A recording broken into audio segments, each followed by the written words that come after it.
Mais où se trouve l'opposante bélarusse Maria Kolesnikova? Les informations sont rocambolesques et encore non officielles. C'est lundi matin que l'opposante aurait été arrêtée. Alors qu'elle marchait dans la rue près du musée national d'art, un témoin affirme qu'elle a été embarquée dans un minibus par des hommes en noir masqués. Depuis, Maria Kolesnikova n'est pas joignable. L'Allemagne, où elle a vécu pendant 12 ans, exige des réponses du Bélarus, tout comme l'Union européenne.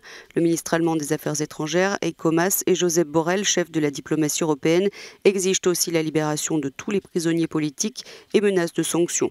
633 personnes ont encore été arrêtées pendant la manifestation de dimanche. 363 seraient toujours en détention provisoire.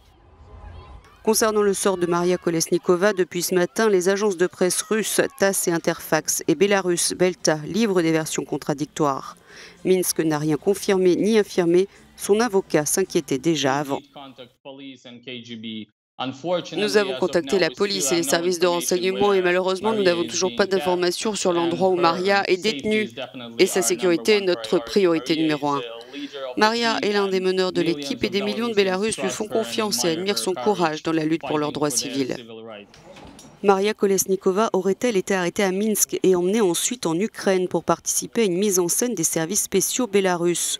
Aurait-elle essayé de s'enfuir avec 2 autres membres du Conseil de coordination de l'opposition en forçant un poste frontière avec l'Ukraine? Et aurait-elle alors été arrêtée alors que ses 2 compagnons de voyage réussissaient à rejoindre le territoire ukrainien?